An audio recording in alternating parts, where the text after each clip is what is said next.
Hello दोस्तों, नमस्कार।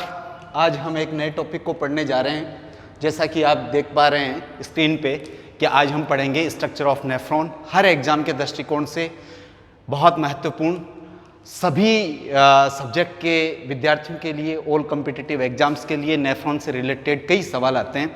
देखिए, आज हम इसको पढ़ने जा रहे हैं, स्ट्रक्चर ऑफ नेफ्रॉन। इसका मतलब हो गया नेफ्रॉन की संरचना क्या होती है। तो इसकी संरचना समझने से पहले ये सोचना चाहिए और ये हमें समझ में आना चाहिए कि नेफ्रॉन वास्तव में है क्या।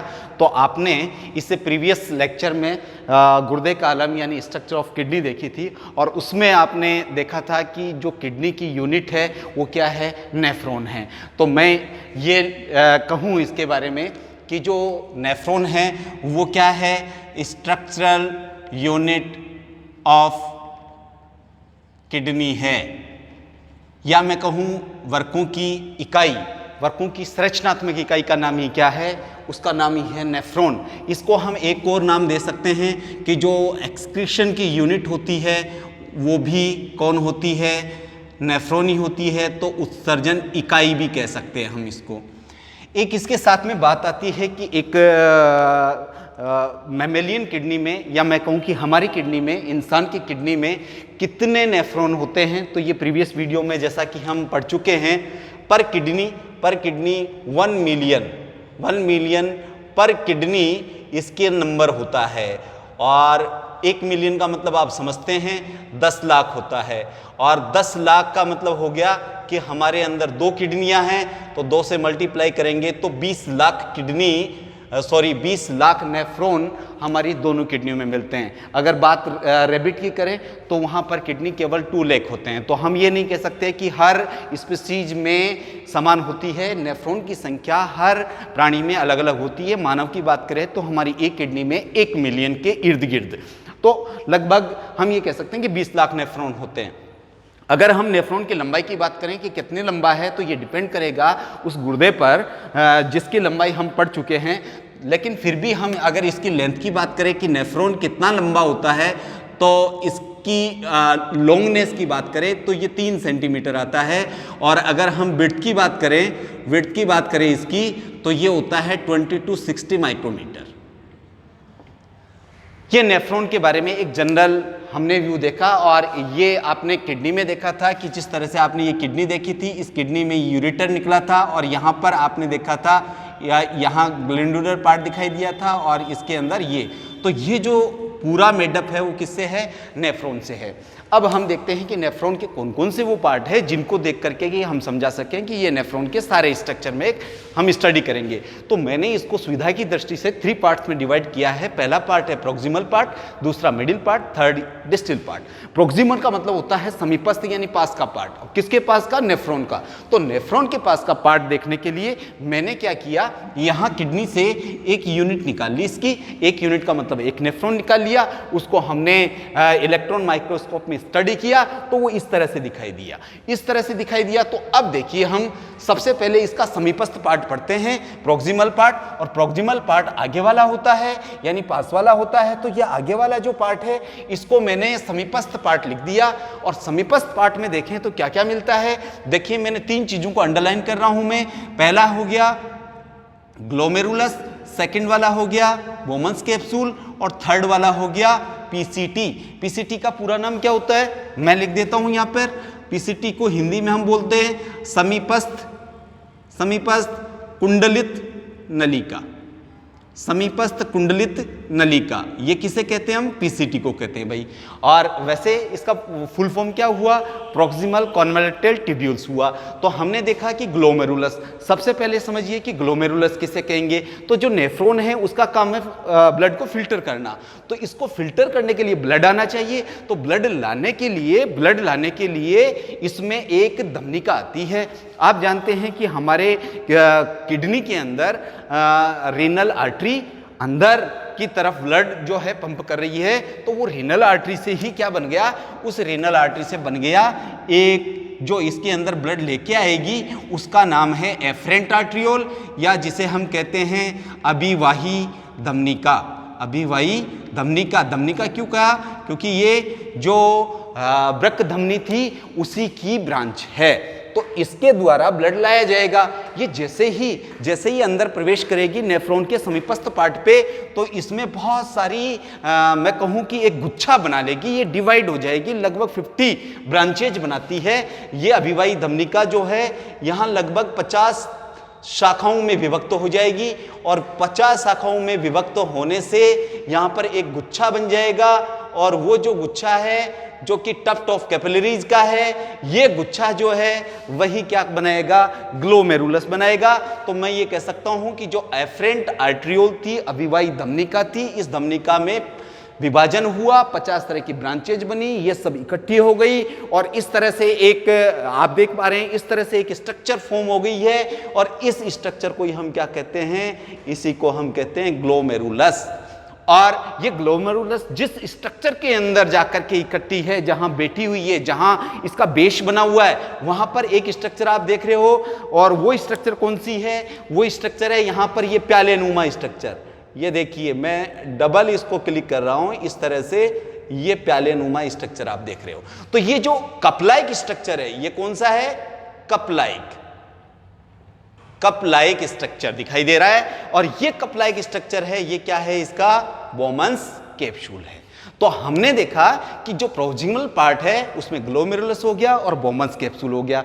अब जो ये बोमन्स कैप्सूल है, ये कप लाइक स्ट्रक्चर है, तो ये जो बोमन्स कैप्सूल और ग्लोमेरुलस है, इन दोनों को हम मिला करके एक टर्म देते हैं, और उस टर्म को हम कहते हैं, ये ग्लोमेरुलस हो गया, ग्लोमेरुलस हो गया, और एक हो गया आपका बोमन्स कैप्सूल।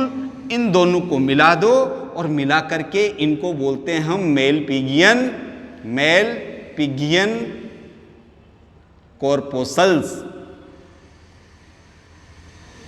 कॉर्पोस्कल यानी कणिका।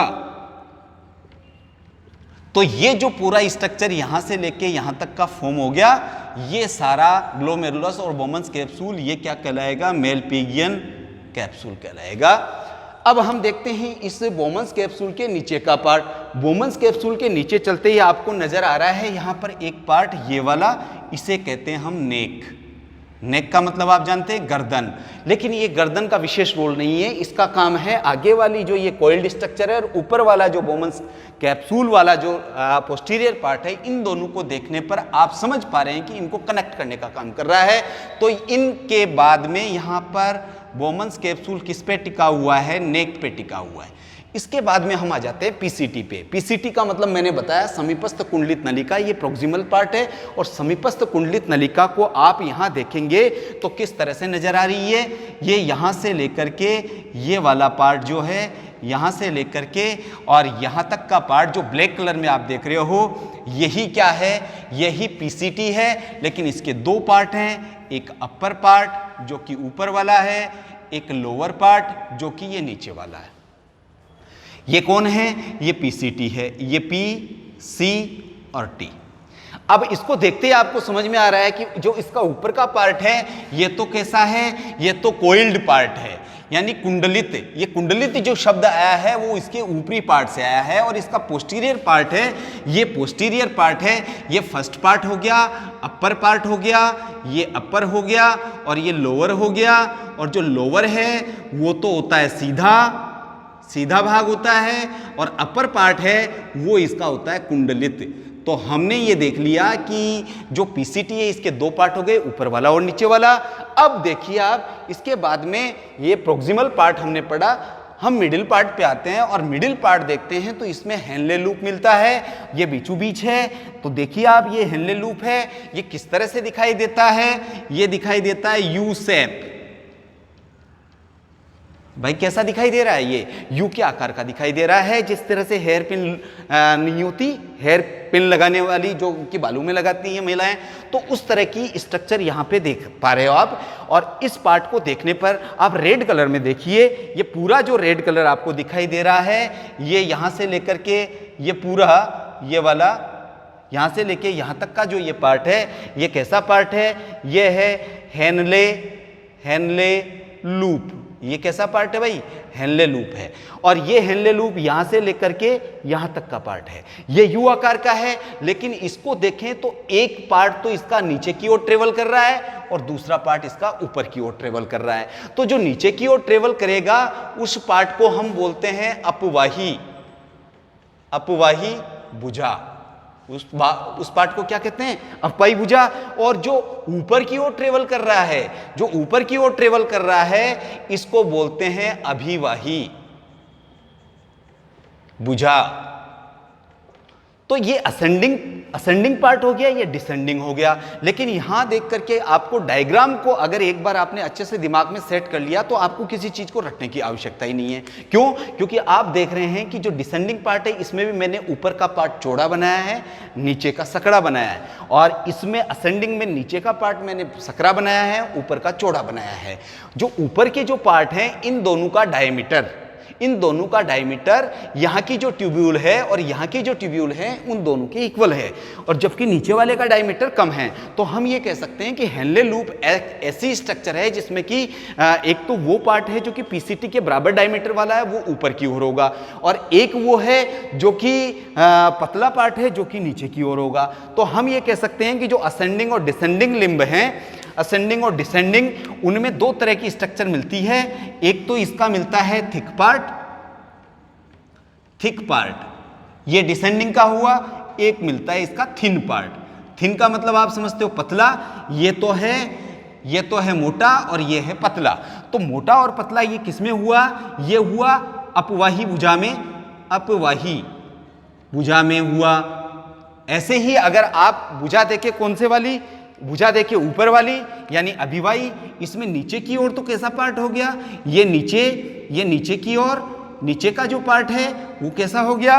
वो हो गया भाई कैसा दिख रहा है? पतला दिख रहा है, तो थिन हो गया। और ऊपरी जो पार्ट है, इसका जो ऊपरी पार्ट है, उसका जो ऊपरी पार्ट है ये वाला, ये हो गया मोटा। तो ये थिन और ये कैसा हो गया? थिक। तो हम ये बता सकते हैं कि जो हेनले लूप है इसमें भले ही नीचे आने वाली भुजा हो या ऊपर जाने वाली भुजा हो, दोनों के दो पार्ट होते हैं। ऊपर वाला, इसमें ऊपर वाला मोटा होगा और इसमें जबकि नीचे वाला पतला होगा। तो ये आपके हेनले लूप का हमने स्ट्रक्चर देखा। अब देखते हैं हम डिस्टिल पार्ट। डिस्टिल का मतलब होता है दूरस्थ। डिस्टिल का क्या मतलब होता है? दूरस्थ। तो ये दूरस्थ भाग है, ये दूरस्थ भाग की बात करें तो ये जो दूरस्थ भाग है इसमें हम दो पार्ट का अध्ययन करते हैं, एक डीसीटी, एक कलेक्टिंग डक्ट। लेकिन यहाँ एक चीज आपको ध्यान में रखने की है कि जो कलेक्टिंग डक्ट है यानी संग्राहक नलिका है उसको नेफ्रॉन का पार्ट नहीं माना जाता। लेकिन चूंकि ये डिस्टिल पार्ट में हम स्टडी कर रहे हैं तो नेफ्रॉन की कंप्लीट स्ट्रक्चर में हम डीसीटी का पार्ट के साथ साथ अध्ययन करते हैं कलेक्टिंग डक्ट का भी। तो डीसीटी को फुल फॉर्म क्या हो गया? Distal convoluted tubule, distal convoluted tubule हो गया। और कलेक्टिंग डक्ट को हिंदी में हम क्या बोलते हैं? संग्राहक नलिका, यानी ऐसी एक नलिका जो कि संग्रह करेगी, अर्थात यहाँ पर यूरिन फॉर्मेशन कंप्लीट हो जाएगा। और इसी पार्ट में हम ब्लड को ब्लड ने कह के, यूरिनरी फिल्ट्रेट ने कह के क्या कहेंगे? उसको कहेंगे हम यूरिन।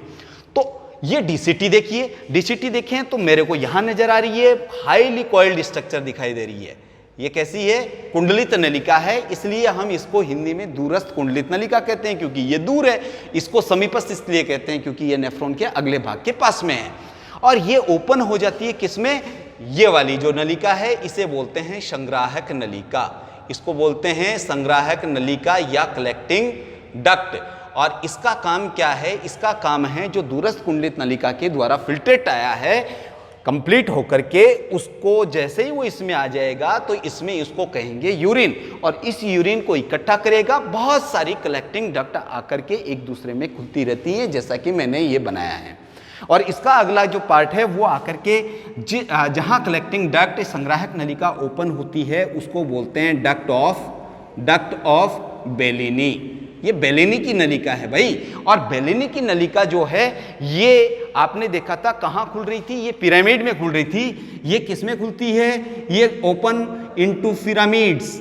और पिरामिड्स जो हैं पिरामिड्स जो हैं वो उनकी टिप को क्या कहते हैं, पेपिला कहते हैं। और पेपिला जो है वो किस में ओपन होते हैं, पेल्विस में होते हैं। और पेल्विस जो है वो किस में ओपन हो जाते हैं, वो यूरेटर में हो जाते हैं। तो इस तरह से आपने हाइलम वाला पार्ट का जो आगे का निकला हुआ ट्यूबुलर स्ट्रक्चर है वो वाला यूरेटर। तो इस तरह से हमने देखा कि ये इसके मेजर पार्ट होते हैं। लेकिन यहाँ बात एक और समझने की है कि जो ये आपने स्ट्रक्चर देखा इसमें ये वाली जो अभिवाही धमनिका है और अपवाही धमनिका है, ये अपवाही है और ये अभिवाही। अभिवाही का मतलब नाले वाली और अपवाही का मतलब दूर ले जाने वाली।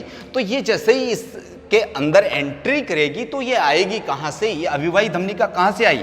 तो देखिए हम जानते हैं, मैं यहाँ पर एक रेड मार्क से एक नलिका बनाता हूँ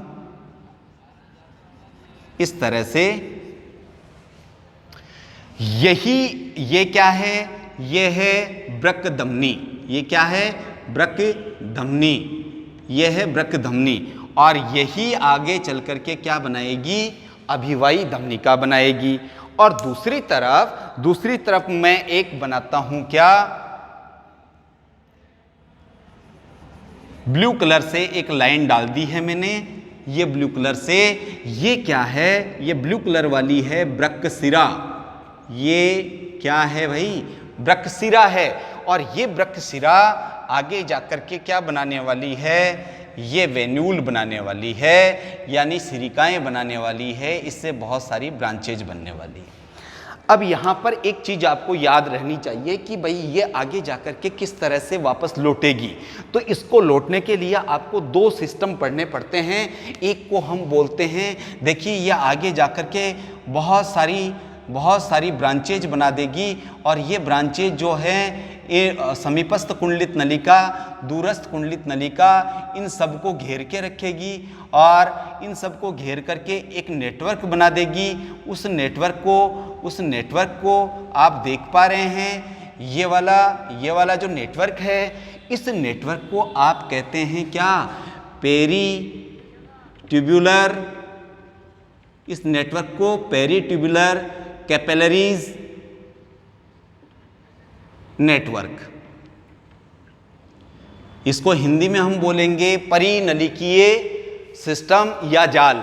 और एक क्या है कि यहां पर देखिए, यहां पर फिर आगे नीचे उतर करके ये हेनले लूप के चारों ओर इस तरह से एक जाल बना देगी, इस तरह से एक जाल बना देगी। और इसके साथ में जो ये वेन्यूल थी, ये वेन्यूल इसकी शाखाएं आएगी और ये एक जाल बना देगी इस तरह से। और ये जो जाल बना दिया है, इस जाल को हम बोलेंगे वासा रेक्टा। इसको क्या बोलेंगे, वासा रेक्टा। और वासा रेक्टा का दूसरा नाम है रीनल मिराबिल। इसका दूसरा नाम क्या है, रीनल मिराबिल। तो आपको दो चीजें समझ में आनी चाहिए कि वासा रेक्टा किसे कहते हैं। तो आप सीधा सा वासा रेक्टा का अर्थ बताएंगे कि हेनले लूप को चारों ओर से जो ब्लड कैपिलरीज का नेटवर्क है वो तो कहलाता है वासा रेक्टा। और पेरीट्यूबुलर कैपिलरीज नेटवर्क किसे कहेंगे, तो आप कहोगे पीसीटी और डीसीटी को चारों ओर से घिरी हुई ब्रांचेज किसकी, जो आपकी एफरेंट आर्टरियोल थी उसकी बहुत सारी ब्रांचेज जो हैं वो अगर घेर लेती है तो उसको बोलते हैं हम क्या, पेरीट्यूबुलर। तो ये मैं कह सकता हूं कि पीसीटी एंड डीसीटी के चारों तरफ मिलने वाला जो नेटवर्क है वो क्या कहलाएगा, पेरीट्यूबुलर कैपिलरीज कहलाएगा।